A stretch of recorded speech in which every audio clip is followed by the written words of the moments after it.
Hello again, everyone. It's Cowboys Star coming back at you. That's right, we're talking about the Dallas Cowboys.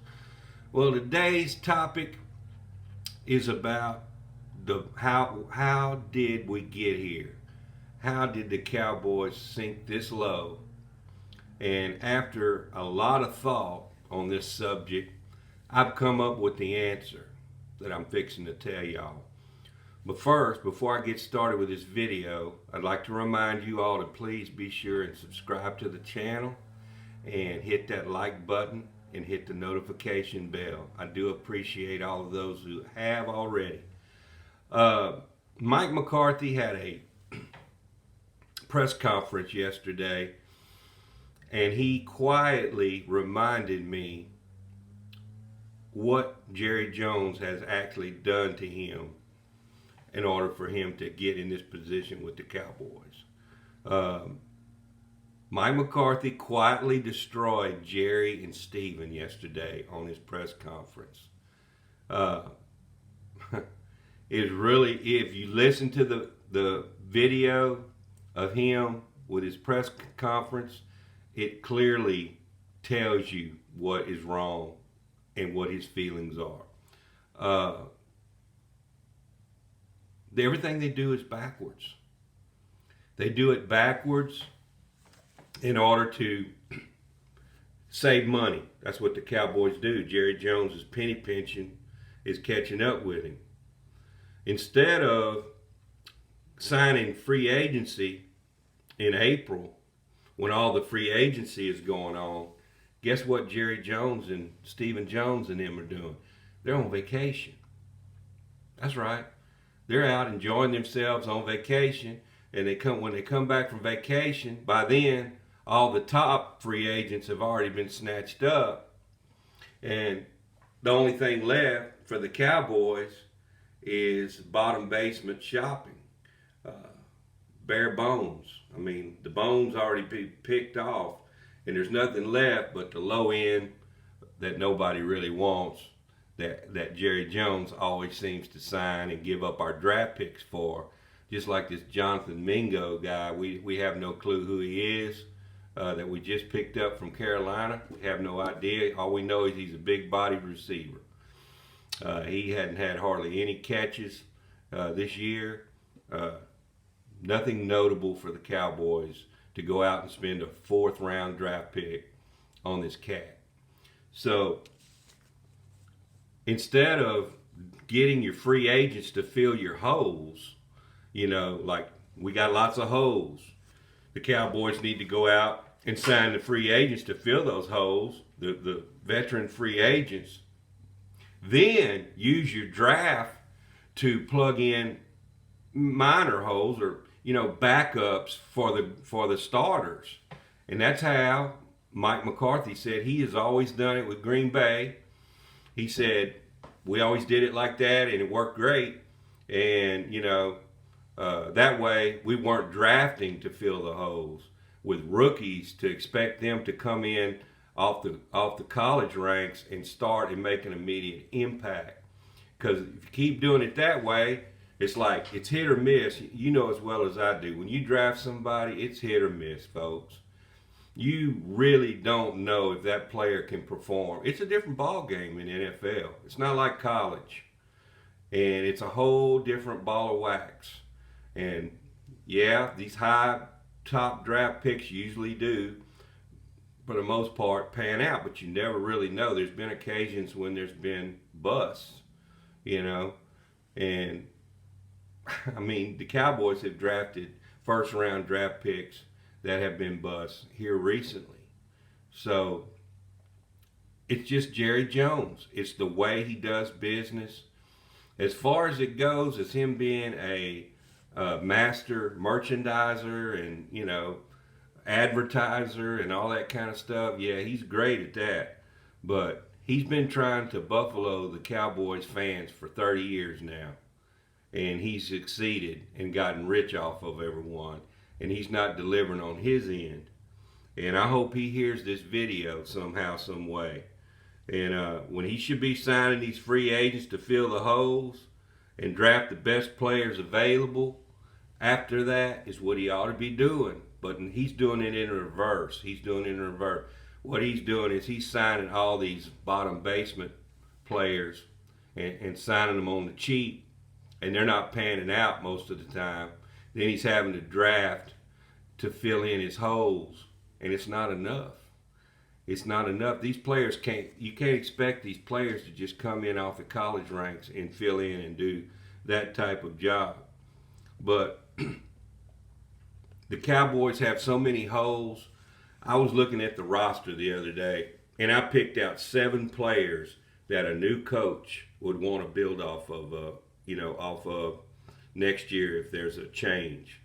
But you know what? After listening to that press conference, I really don't blame it all on Mike McCarthy. Yeah, there's some things Mike McCarthy doesn't do well, like game management, calling plays in rhythm, and such as that. The antiquated offense, yeah, he could change that up. But he can only do so much with the players that he's given. He went 12 and 5 the last 3 years with players that really weren't, I'd say top free agents or anything. Jerry Jones wasn't giving him hardly any top free agents except when he picked up Amari Cooper that time, and he's already let him go.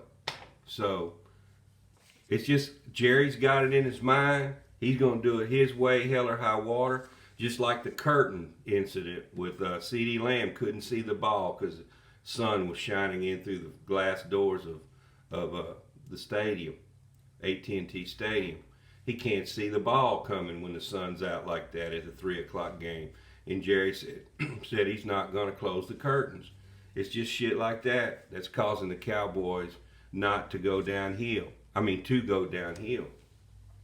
But to me, the biggest things that the Cowboys need to fix in order to get back in winning ways, first of all, we have to get an offensive line. Our offensive line is really, really either old players or rookies.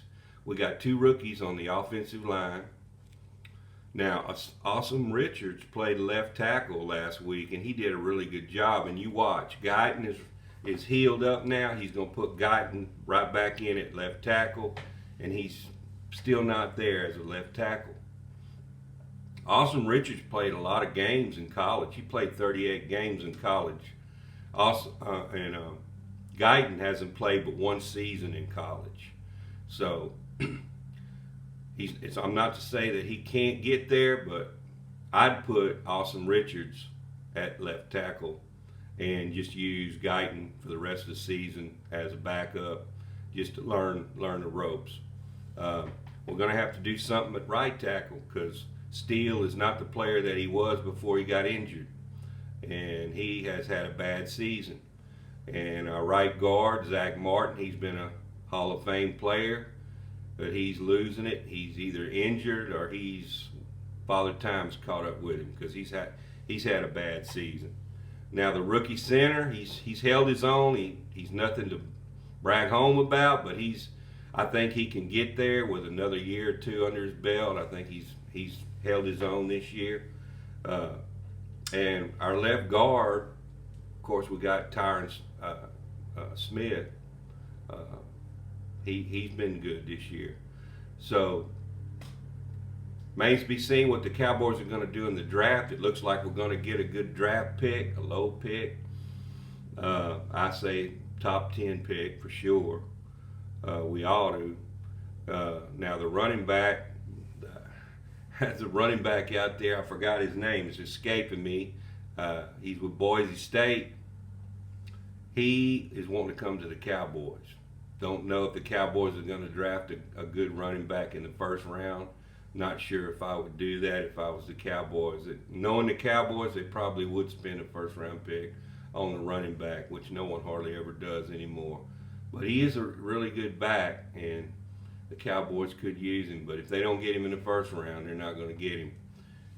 I would invest more money in the offensive line because that's where we really are hurting. We need another wide receiver. Unless this Mingo guy turns out to be a stud, we don't know. Hopefully he'll get to play in this game against the Texans. Just a lot of problems. We don't have a really top-notch running back. Our defense, there's a lot of spots on the defense. We need another couple more safeties. Donovan Wilson is not able to cover a tight end to save his life. He's getting beat. And what really mystifies me is I see a lot of these cornerbacks for the Cowboys not turning back to look at the ball when they're covering a receiver. That's just basic one-on-one, covering a receiver. That's what a defensive back is supposed to do. You can't just put your back to the ball when it's being thrown and just try to cover the receiver without even knowing if the ball's been thrown or not. It's just mind-boggling. I don't understand what these coaches are doing. I don't know. I've got to the point where it's just I'm about to throw my hands up with these Cowboys because they are not playing stellar ball at all this year. It's the little things that they're not doing that turn into big things. If you don't address the details on all facets of the game, you're not going to succeed in this game. It's just a proven fact. And Mike McCarthy and the Cowboys have really not done that this year, and all their coaching staff. If it was me, I would go ahead and give Schottenheimer a chance to call plays and just let Mike kind of sit back and see what's been going on, because he can't get in a rhythm with these quarterbacks. He didn't do it all year when Dak was in there. And it's just unbelievable how we shoot ourselves in the foot every game with either penalties or turnovers. We had those three of the 5 turnovers back.